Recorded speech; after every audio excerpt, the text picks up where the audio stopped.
Hello and welcome to this video. This is the first video here for Keep It Simple 1d4, the first chapter which deals with d4, d5 sidelines. So we're going to look at d4, d5, a knight f3 according to our repertoire approach. And now we look at sidelines or some odd move orders that need to be checked. Now, the main two subjects of this chapter are first of all, knight c6. This is signaling black's idea to play into a Chigorin defense. After c4, we would have a Chigorin. We will still play g3, which is a good line, and according to our concept, of course, quite fitting. And we will look at mostly the Tarrasch defense to the queen's gambit. After c5, we will have to play c4. I will explain to you later why. And then after e6, we would get the Tarrasch defense to the queen's gambit.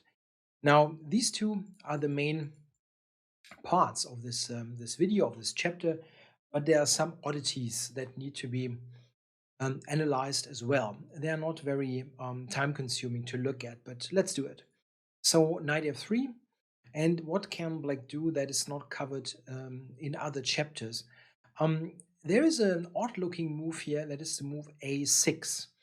This is not really popular, that would be a little bit too much to say, but it has been played quite a bit by some good players, mostly as a surprise weapon. For us, it's not really a big issue. The idea that black is having with this is that after c4, he wants to either take and then try to keep the pawn, or wants to play something like e6, which leads to some interesting, not very well explored lines. For us, it's not a big deal at all, because we are just going to play g3 and ask black, okay, what about a6? Is that really a useful move? And it turns out that not so much. I mean, black can definitely play this, but a6 is something that doesn't help him all that much.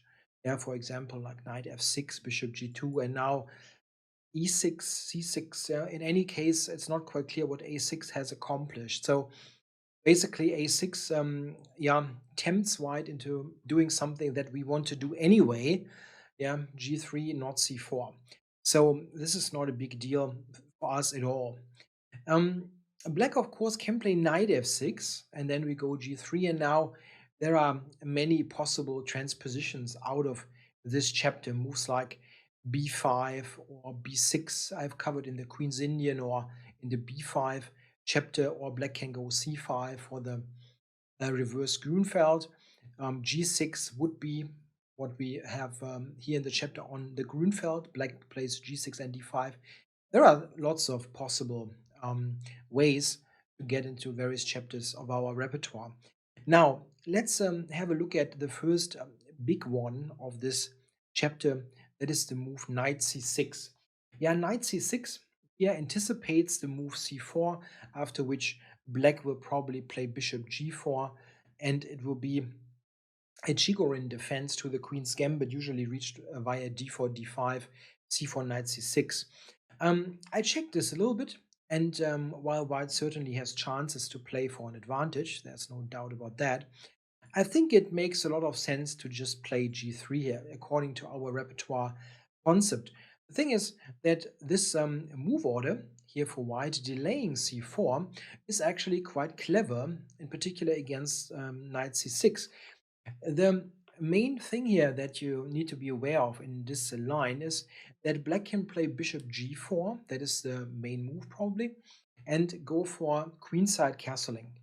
This will turn out to be extremely sharp and interesting, and I think quite good for white, but it is a bit unusual for our repertoire, because mostly we play systems that are not as sharp.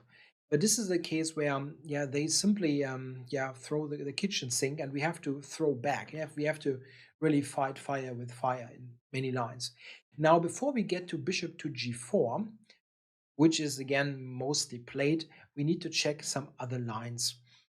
Black sometimes plays knight f6, but this doesn't really have any independent value. We play bishop g2, of course, And now black needs to yeah, make up his mind what to do with the bishop. Yeah, bishop f5 or bishop g4 is possible, but that we will look at via the move order, where black plays the bishop on move 3, which makes more sense because oftentimes the knight is not even that well placed on f6. Black can also play here the move e6. That is something that we check in the Catalan chapter, yeah, where black starts with e6 and only later plays knight c6. This is also very good for white.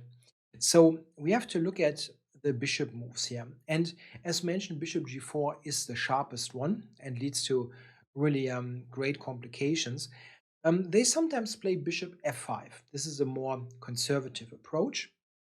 And in fact, not that bad for black. But I think white has a quite comfortable advantage in all variations. So we're playing bishop to b2, and here black mostly plays the move knight to b4. It looks a little bit odd, yeah, or a little bit, I don't know, a little bit beginnerish maybe to play knight b6 threaten here, but black is forcing our knight to the not really optimal a3 square, so it has a point.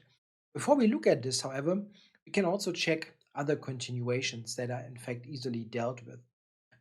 There is knight f6, and I already told you that this combination of playing the knight c6, the bishop on knight f6 is usually not great.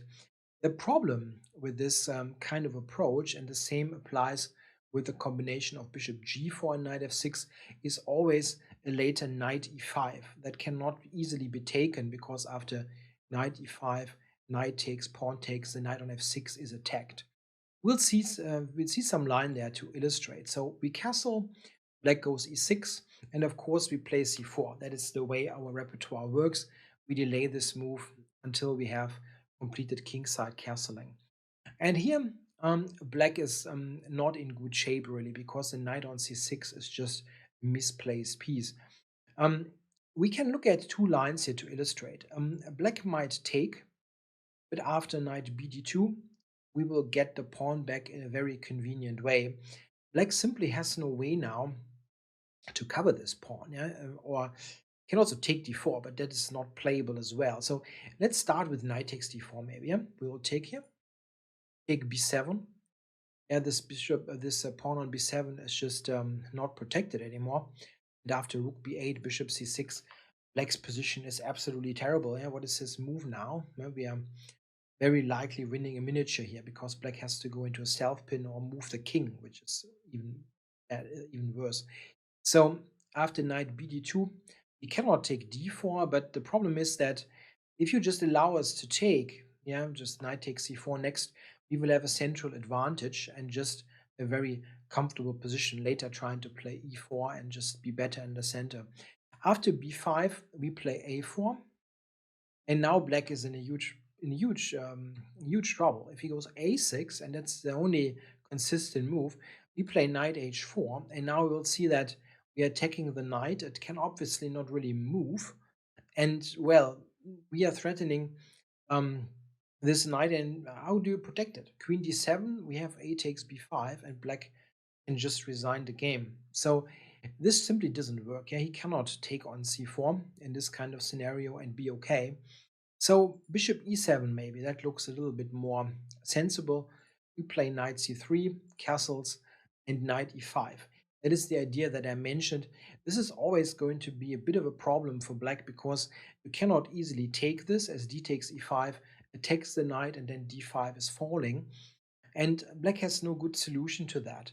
Our idea here is also to not just take on c6, which wouldn't be terrible, of course, just give him the double pawn, but we can also improve here with bishop f4, rook c1.